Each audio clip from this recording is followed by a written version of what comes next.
বিশ্বের বিভিন্ন দেশে আমরা যখন বাংলাদেশের গৌরবের কথা বলি, বাংলাদেশের পরিচিতির কথা বলি, এনজিওর কিন্তু অনেক বড় ভূমিকা রয়েছে। কিছু কিছু এনজিও যেমন বিদেশেও একটা বড় ধরনের প্রভাব বা পরিচিতি বিস্তার করেছে। বাংলাদেশে যেসব এনজিও রয়েছে সেখানে কিন্তু বিশ্বের অনেক দেশ থেকে ওনারা সহযোগিতা করেন। অর্থাৎ এনজিও সেক্টর আপনারা যারা কাজ করছেন, আপনাদের সম্মিলিত একটা বড় অর্জন রয়েছে। ছোট বড় মাঝারি বিভিন্ন ধরনের এনজিও আছে, বাট প্রত্যেকের এখানে ভূমিকা রয়েছে বিশ্ব মানচিত্রে বাংলাদেশকে একটা গৌরবোজ্জ্বল জায়গায় নিয়ে যাওয়ার ক্ষেত্রে।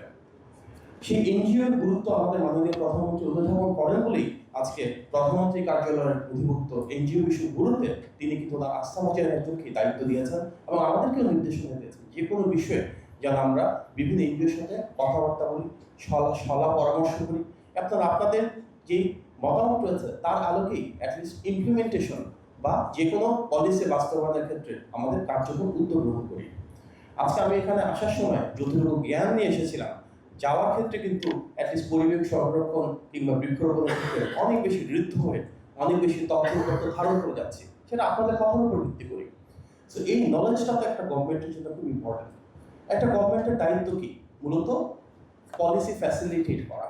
আমাদের একটা ভিশন আছে, আমরা আজ থেকে 5 বছর পরে কোথায় যেতে চাই, 10 বছর 20 বছর পরে বাংলাদেশকে কোথায় নিয়ে যেতে চাই, শর্ট টার্ম মিড টার্মে কি করতে চাই, 6 মাসের ভিতর 2 বছরের ভিতর। একটি নির্বাচিত সরকার হিসেবে সেই ভিশনটুকু আমাদের আছে এবং সেটাই কিন্তু আমরা আমাদের ম্যানিফেস্টোতে মাননীয় প্রধানমন্ত্রীর নেতৃত্বে সেভাবে তুলে ধরেছি। আপনারা যদি দেখেন নির্বাচনী পথযাত্রায় মাননীয় প্রধানমন্ত্রী অনেকগুলো প্রতিশ্রুতি দিয়েছিলেন। কৃষক কার্ড, আমরা দেখেছি ফ্যামিলি কার্ডের কথা, নারী ক্ষমতায়নের জন্য বৃক্ষরোপণ, খাল খনন কর্মসূচি, মসজিদের ইমাম সাহেব, খতিব সাহেব, মসজিদ সাহেবদের জন্য আলাদা রকমের সম্মানের ব্যবস্থা করা, কৃষকদের জন্য 10,000 টাকা পর্যন্ত আমাদের যে ঋণ সহায়তা সেটির আলোকে ব্যাংকিং সুবিধা দেওয়া। এই প্রতিটা বিষয়ে কিন্তু উনি নির্বাচিত হওয়ার পর 3 মাসের ভিতরে বাস্তবায়ন করা শুরু করেছেন। প্রায় প্রত্যেকটা ক্ষেত্রে আমরা দেখেছি যে পাইলট করা হয়েছে। সামনের দিনগুলোতে ফেজ 1, 2, 3 আকারে ইনশাল্লাহ সারা দেশব্যাপী বাস্তবায়ন করা হবে। তবে এই প্রতিটি বাস্তবায়নের ক্ষেত্রেই গভর্নমেন্ট ইন আইসোলেশন করতে পারে না। সরকার উদ্যোগ গ্রহণ করবে, সরকার আমাদের এই ডেস্টিনেশনটা ঠিক করবে, কিন্তু সেখানে আমরা কীভাবে পৌঁছাবো সেক্ষেত্রে পাবলিক সেক্টরের পাশাপাশি প্রাইভেট সেক্টর, এনজিও এবং সব স্টেক হোল্ডারদের অত্যন্ত গুরুত্বপূর্ণ একটা ভূমিকা রয়েছে। যার কারণে আমরা চেষ্টা করছি যে কোনো পলিসি বাস্তবায়নের ক্ষেত্রে আমরা কিভাবে স্টেক হোল্ডার কনসালটেশন করতে পারি। আজকে এনজিও বিষয়ে গুরুত্ব আমরা এসেছি, এখানে মূলত আলোচনা হচ্ছে পরিবেশ সংরক্ষণ বা টেকসই উন্নয়নের বিষয়ে। এই সরকারের আরো অনেক গুরুত্বপূর্ণ সিদ্ধান্ত রয়েছে, আরো অনেক গুরুত্বপূর্ণ পলিসি রয়েছে। বিশেষভাবে স্বাস্থ্য এবং শিক্ষার ক্ষেত্রে এনজিওগুলোর যে ভূমিকা ঐতিহাসিকভাবে রয়েছে, এটা কিন্তু আমাদের যে কোনো সরকারি কার্যক্রমকে অনেক বেগবান করবে যখন আপনাদের সম্পৃক্ততা আমরা নিশ্চিত করতে পারবো। বর্তমান সরকারের অন্যতম প্রধান একটা অগ্রাধিকার হচ্ছে কর্মসংস্থান সৃষ্টি করা। এমন একটা বাংলাদেশ আমরা গড়ে তুলতে চাই যেখানে আমাদের সবচেয়ে বড় যে দুটা ডেমোগ্রাফিক গ্রুপ রয়েছে, আমাদের প্রচুর তরুণী রয়েছে, ডেমোগ্রাফিক ডিভিডেন্ড, আমাদের প্রচুর নারী রয়েছে, আমাদের পপুলেশন 50%-এর উপর উইমেন। এই তারুণ্যকে এবং নারীদেরকে প্রাধান্য দিয়ে আমরা কিভাবে কর্মসংস্থান তৈরি করতে পারি, কিভাবে একটা হলিস্টিক ইকোসিস্টেম তৈরি করতে পারি। বর্তমানে আমাদের এডুকেশন এবং এমপ্লয়মেন্টের মাঝে কোনো কানেক্টিভিটি নাই। আমরা মনে করি স্কিল এবং টেকনিক্যালিটি হচ্ছে সেই এডুকেশন এবং এমপ্লয়মেন্টকে ব্রিজ করার মেথড। সো আমরা কিভাবে আমাদের শিক্ষা ব্যবস্থার ভিতরে আরো বেশি যোগ্যতা, দক্ষতার নির্ভর কার্যক্রম সৃষ্টি করতে পারি, কিভাবে ইন্ডাস্ট্রি একাডেমিক কোলাবোরেশন বাড়াতে পারি। আপনাদের অনেক এনজিও আছে বিভিন্ন রকমের ট্রেনিং এর কাজ করছেন, সেখানে গভর্নমেন্ট আরেকটু কিভাবে আপনাদেরকে সাপোর্ট দিতে পারে, আপনারা কিভাবে গভর্নমেন্টের এন্ড গোলটাকে ফ্যাসিলিটেট করতে পারেন। এই দ্বিপাক্ষিক সম্পর্কটা অত্যন্ত গুরুত্বপূর্ণ। আমরা সামনের দিনে সেভাবে বাংলাদেশকে গড়ে তুলতে চাই যেখানে আমাদের শিক্ষা, কর্মসংস্থান, দক্ষতা এই প্রত্যেকটা ভিতরে সমন্বয় থাকবে। আমরা একটা হলিস্টিক ইকোসিস্টেম গড়ে তুলবো। ফর ইনস্ট্যান্স অনেকে আছে বাংলাদেশে যারা হয়তো একটা সার্টিফিকেট ডিগ্রির জন্য নিচ্ছেন, বাট প্রত্যেকের তো অনার্স মাস্টার্স করার আসলে প্রয়োজন নাই। এটি সরকারের বিনিয়োগ, সময়ের বিনিয়োগ, ব্যক্তিগত বিনিয়োগ, কিন্তু অনার্স পাস করার পরে দেখা যাচ্ছে তার চাকরি হচ্ছে না, কিংবা দেখা যাচ্ছে এমন একটা চাকরিতে শিখে ঢুকছেন যেখানে মেট্রিক পাস বা এসএসসি পাস করলেই হয়। তার মানে কি? It's a wrong investment from every perspective. আমরা সেই কালচারটা সবাই মিলে গড়ে তুলতে চাই যেখানে টেকনিক্যাল এবং ভোকেশনাল এডুকেশনকে প্রায়োরিটাইজ করবো আমরা। আমাদের সবার যে এসএসসির পরে এইচএসসিতে যেতে হবে তা না, এইচএসসির পর সবাইকে অনার্স করতে হবে তাও না, আবার অনার্সের পরে মাস্টার্স করছে, মাস্টার্সের পর পিএইচডি করছে। অনেকে আছে পিএইচডি করার পরও তাদের কর্মসংস্থান হচ্ছে না। তার মানে আমাদের কনসেপচুয়াল কিছু প্রবলেম আছে যেগুলো নিয়ে আমাদের কাজ করা প্রয়োজন। উই নিড টু আন্ডারস্ট্যান্ড যে একটা ডিগ্রি বা যে কোনো সার্টিফিকেটের মূল উদ্দেশ্য শুধুমাত্র পুঁথিগত বিদ্যা না, এটা একটা ব্যবহারিক প্রয়োগ থাকতে হবে।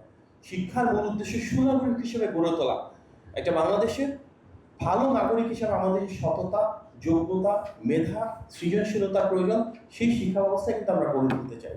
এবং আমরা যখন বলবো যে শিক্ষার সাথে কর্মসংস্থানের সম্পর্ক রয়েছে, দক্ষতা যোগ্যতার সম্পর্ক রয়েছে, তখন কিন্তু এটা ক্রস কাটিং, শুধু নির্দিষ্ট কোনো মিনিস্ট্রির বিষয় না। আমরা যে বৃক্ষরোপণ কর্মসূচির কথা বলছি, সেই বৃক্ষরোপণ করবার জন্য তো আমাদের লেবার ফোর্সের প্রয়োজন আছে, সেখানে তো সার্টেন কিছু স্কিলের প্রয়োজন আছে। বাংলাদেশ থেকে বিশ্বের অনেক দেশে কিন্তু শুধু ট্রি প্ল্যান্টেশনের জন্য যাচ্ছেন, কিন্তু তারা কোনো ট্রেনিং পাচ্ছে না। আমরা যদি সেই ট্রেনিংটা দিয়ে পাঠাই, খুব ছোট্ট একটা ট্রেনিং, কয়েক ঘন্টা ট্রেনিং লাগবে বৃক্ষরোপণ জানার জন্য, বা সেই নলেজটা আমাদের জানা প্রয়োজন।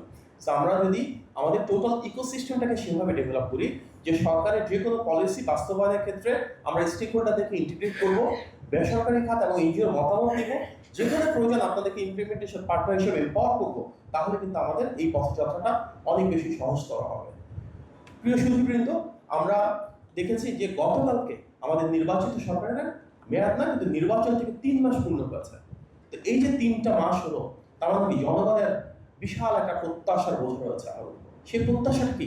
সেই প্রত্যাশা হচ্ছে এমন একটা বাংলাদেশ গড়ে তুলবো আমরা, যেখানে স্বচ্ছতা থাকবে, যেখানে জবাবদিহিতা থাকবে, যা কিছু গত 18 বছরে ছিল না সেই জিনিসগুলো আবার ফেরত আসবে। মানুষের বাক স্বাধীনতা থাকবে, আইনের অনুশাসন থাকবে, এমন একটা বাংলাদেশ যেখানে সমালোচনা করার অধিকার থাকবে, যৌক্তিক এবং বাস্তবসম্মত যে কোনো সমালোচনা থাকবে। আমরা সবাই মিলে তো সেই বাংলাদেশ গড়ে তুলতে চাই যেখানে আমাদের ভিন্নতা থাকবে। আমরা আজকে যে এখানে আছি, এই রুমের ভিতরে সবাই যে জাতীয়তাবাদী আদর্শকে ধারণ করার বিষয়টা তা না, হবেও না। কিন্তু যদি আমরা সবাই মনে করি বাংলাদেশের উন্নয়ন, বাংলাদেশের অগ্রযাত্রা, বাংলাদেশের স্বার্থ, বাংলাদেশের সার্বভৌমত্ব, পরিবেশ সংরক্ষণ কিংবা টেকসই উন্নয়নের ক্ষেত্রে, বৃক্ষরোপণের ক্ষেত্রে, শিক্ষার ক্ষেত্রে, স্বাস্থ্যের ক্ষেত্রে, কর্মসংস্থানের ক্ষেত্রে আমরা যদি সবাই মনে করি হ্যাঁ যেটা বাংলাদেশের জন্য ভালো, আমরা সবাই মিলে সেটা করবো, তাহলে কিন্তু আমাদের এই রাজনৈতিক আদর্শিক ভিন্নতা এখানে আর কোনো আমাদের গুরুত্ব তৈরি করবে না। বর্তমানে যে নির্বাচিত সরকার আছে মাননীয় প্রধানমন্ত্রীর নেতৃত্বে, আমরা সেভাবে বাংলাদেশটাকে বিনির্মাণ করতে চাই, যেখানে আমরা দেশের স্বার্থকে প্রাধান্য দিয়ে, দেশের মানুষের কল্যাণকে প্রাধান্য দিয়ে রাষ্ট্রের সামনের দিকে এগিয়ে নিয়ে যাব। এক্ষেত্রে প্রত্যেকটা স্টেক হোল্ডারের সাথে আমরা অংশীজনদের সাথে মত বিনিময় করতে চাই, যেখানে একসাথে কাজ করার সুযোগ আছে সে অপরচুনিটিগুলো এক্সপ্লোর করতে চাই, এবং সম্ভব হলে আমরা অবশ্যই একসাথে কাজ করব। আমরা বুঝি এখানে যারা রয়েছে সবাই পারফরমেন্স কিন্তু একরকম না, সবার সাইজও একরকম না। কেউ খুব ভালো করছেন, কারোর বিরুদ্ধে কিছু অভিযোগ আছে, কেউ হয়তো আরো খারাপ করছেন, কেউ অনেক বড়, কেউ মোটামুটি বড়, কেউ মাঝারি, কেউ ছোট।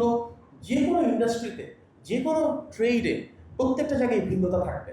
এই ভিন্নতাকে আমরা উপলব্ধি করি, এনজিও বিষয়ক ব্যুরোর প্রতি আহ্বান থাকবে, যাদেরকে যেভাবে সহযোগিতা করার প্রয়োজন রয়েছে, কোনোভাবে প্রেরণা দেওয়া, কোনোভাবে প্রণোদনা দেওয়া, আমরা ইনশাল্লাহ সরকারের দিক থেকে মাননীয় প্রধানমন্ত্রীর নির্দেশে আপনাদের সবার সাথে থাকবো।